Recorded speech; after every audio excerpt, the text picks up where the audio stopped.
In terms of the expansion and the plan of Rebel Foods, let's come to that.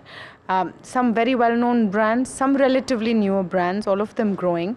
Some overlaps as well. Maybe you have a couple of brands that do biryani, for example. You have a couple of brands who do kind of the similar kind of thing. What is the plan there? What is the strategy? Is it a volume game to be available across the board at various price points? Or what is the plan there in terms of reaching to a wider lot of people? You asked a question that fundamentally gets at the heart of what we are. Okay. So, there are a lot of 2x2s at Rebel, because of my consulting vestie or whatever you call it. But we like to think in 2x2s. Makes life simpler, makes problem solving simpler. So if you think about food is the only consumer goods where there are no, largely premium customers and mass customers. Like for example, if you say cars, people are either driving Mercedes or Maruti, not at the same time. But in food, you have between meetings, like a day like this, you were describing your day, it was like full of meetings, right? You want something quick, regular, maybe healthy, that's it. But you are the same person who would, when you go out with your friends and family, you want to go to a 5-star hotel or a fine dine, or you order some nice meal at home, you don't mind splurging then. So if you put all of this in a simplistic view, the 2x2 that is at the heart of Rebel is on one axis you have single serve to group serve, on the other axis value and luxury. And single serve value is your quick weekday lunch. Group serve luxury is your weekend dinner. This 2x2 cannot be created for any other consumer category. So now that we have one operating system or one kitchen, let's say, or one stack, we can actually build brands in these 4 boxes. So Beirut is weekend luxury. When you have people at home, bragging rights, or celebration. Like yesterday, or just 2 weeks back, we did an order of 5,000 biryanis in an Amazon party in Hyderabad, in their head office. 5,000 biryanis, Beirut's biryanis. Wow. Because in Hyderabad, when there is Paradise, Chagosh, and all these guys. Why? Because when you are celebrating, you need a brand that resonates with people, that reflects that celebration. While the biryani life is our single serve value biryani. It's no worse in terms of quality, but the portion size, the ingredients are different.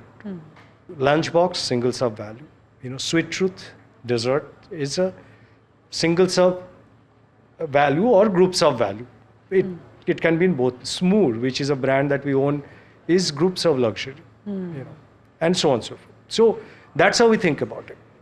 And then there is a cuisine cut also. In India, like 10 big cuisines cover 80% of the market, right? So in time, we want to be in each of these 10 cuisines, but within the cuisines, we want to occupy some of these boxes. There are corollary benefits. Like most restaurants are busy on Saturday night, empty on Monday afternoon. But our kitchens are always busy because different brands supply at different points in time, right? So, but the main thing is from a customer point of view, customer moves between these 4 boxes. And we as a company also move between these 4 boxes with our brands. So that's, I know it's a long answer. No, it's a very interesting one. But I have tons of follow-ups because, it's what it's telling me is that the food philosophy, and for a lot of food brands, the food philosophy comes from personal love of a dish, or it comes from a culinary, viewpoint, etc. Here, the company's food philosophy is coming from a very clear business strategy. Where is the chef's heart in all of this? Is the question.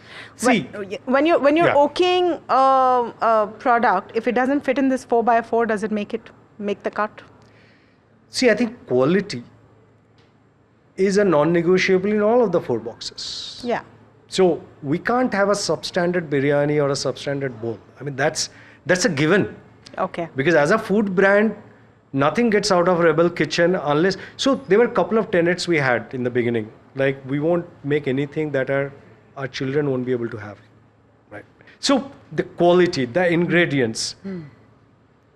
So we have a two-floor head office in Bombay. The first floor is, the business people. The second floor is business people. First floor is the Culinary Innovation Center. And there are 15 chefs, headed by a guy who's been with us for 10 years now. They create, so there are, what goes to the customer, if there are 10 products that go to the customer in a year from Rebel, there are 100 products that get made in this Culinary Innovation Center. Only 10 go out in the market because there is, every Wednesday is a tasting day. That's why we have to run longer and we have to, do things that otherwise we won't be doing. So a lot of customer FGDs happen. Every product that we launch is launched in a couple of kitchens. So that's another good thing about our model, that we can launch products like software releases, right? So we don't have to put up a new store, new thing, etc. Launch in a couple of kitchens. And we define a product market fit for a product based on two elements. One is the customer love. If the product is not 4.2 rated, it doesn't get scaled up. Simple. Because the great benefit we have as a delivery-centric company is every order is rated. That is not true in a dining. Like you walk in, buy something, you never give the feedback, right? Yeah. But on delivery, most times you do.